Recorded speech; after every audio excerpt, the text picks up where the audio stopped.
Rasa asin yang kamu kecap bukanlah sekedar sensasi bumbu dapur, melainkan alarm penyelamat nyawa warisan dari jutaan tahun yang lalu.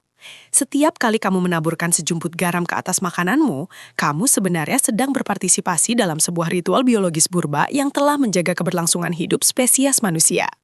Garam, atau secara kimiawi dikenal sebagai natrium klorida, seringkali disalahpahami di era modern ini sebagai musuh kesehatan. Padahal, jika kita menelusuri sejarah evolusi dan anatomi mikroskopis tubuh kita, rasa asin adalah sebuah radar sensorik yang dirancang oleh alam dengan satu tujuan mutlak, yaitu mencegah kita dari kematian.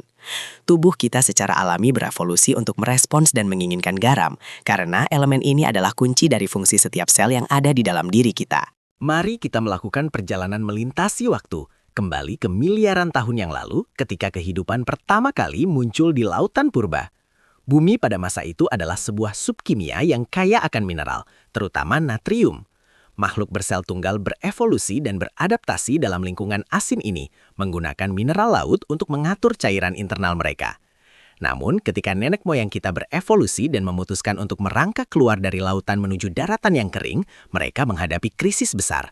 Mereka meninggalkan sumber natrium yang melimpah.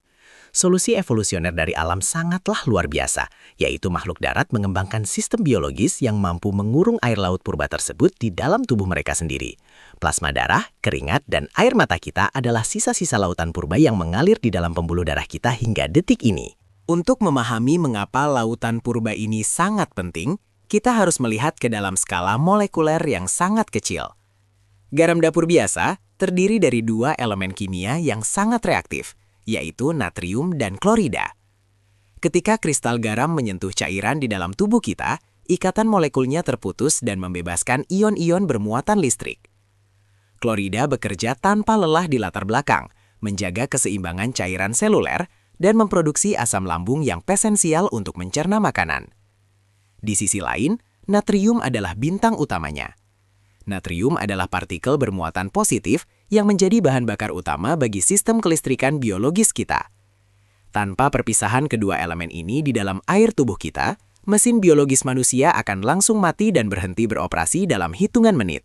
Bayangkan tubuhmu sebagai sebuah kota metropolitan futuristik di malam hari, di mana jutaan kabel listrik saling terhubung menyalakan setiap sudut kota.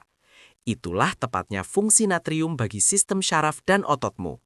Setiap kali kamu mengedipkan mata, setiap kali kamu bernapas, dan setiap kali jantungmu berdetak, tubuhmu menggunakan ion natrium untuk menciptakan impuls listrik yang dikenal sebagai potensial aksi.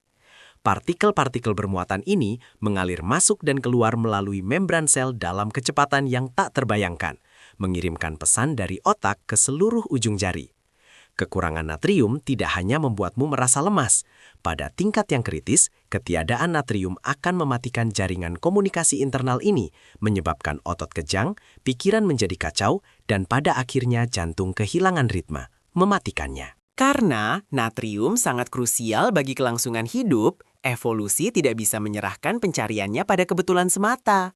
Alam melengkapi manusia dengan sistem pendeteksi canggih yang berada tepat di ujung lidah kita. Di dalam kuncup pengecap terdapat reseptor khusus yang hanya bisa dibuka oleh kunci spesifik, yaitu ion natrium. Saat molekul garam menyentuh reseptor ini, sinyal instan dikirim langsung ke pusat penghargaan di otak kita. Sensasi gurih dan nikmat yang kita rasakan bukanlah kebetulan. Itu adalah cara otak memberikan apresiasi dan memastikan kita terus mencari mineral penting tersebut. Lidah kita pada dasarnya adalah radar pendeteksi kehidupan yang memandu nenek moyang kita untuk membedakan mana makanan yang bisa memberi energi dan mana yang hampa nutrisi. Di masa prasejarah, menemukan garam di alam liar adalah sebuah tantangan yang sangat mematikan. Nenek moyang kita yang hidup sebagai pemburu pengumpul harus menempuh jarak ratusan kilometer, melacak jejak hewan herbivora yang mencari mata air asin atau menjilati bebatuan yang mengandung mineral. Karena kelangkaannya, biologi kita mengembangkan mekanisme kecanduan yang sangat kuat terhadap rasa asin. Otak purba kita diprogram dengan satu aturan emas, yaitu setiap kali menemukan garam, makanlah sebanyak mungkin karena kita tidak tahu kapan kita akan menemukannya lagi. Dorongan insting ini dikendalikan oleh pelepasan dopamin yang memberikan rasa bahagia yang luar biasa, memastikan manusia purba memiliki motivasi tak terbatas untuk terus memburu mineral penyambung nyawa ini. Namun, Insting purba yang pernah menyelamatkan spesies kita ini kini menjadi bumerang di dunia modern. Kita tidak lagi harus berburu berhari-hari untuk mendapatkan sejumput natrium. Garam kini diproduksi secara massal dan ditambahkan dalam jumlah yang tidak masuk akal ke dalam setiap makanan olahan, makanan cepat saji, hingga camilan sehari-hari. Sayangnya, otak dan lidah kita masih menggunakan perangkat lunak prasejarah yang sama. Tubuh kita terus meminta lebih banyak garam, mengira kita masih berada di padang gurun yang langka mineral. Kelebihan pasokan natrium ini memaksa jantung dan ginjal bekerja jauh melampaui kapasitasnya, menciptakan tekanan darah tinggi yang diam-diam merusak dinding pembuluh darah, seperti aliran air yang terlalu kencang dalam pipa rapuh. Memahami hubungan yang kompleks antara tubuh dan garam berarti kita sedang membaca catatan harian evolusi manusia itu sendiri. Rasa asin bukanlah musuh yang harus dibasmi sepenuhnya dari piring kita, melainkan elemen kehidupan yang menuntut rasa hormat dan keseimbangan.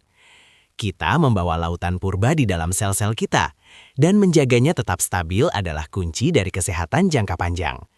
Dengan menyadari bahwa rasa lapar kita akan garam hanyalah gema dari masa lalu, kita dapat mengambil kendali atas apa yang kita konsumsi saat ini.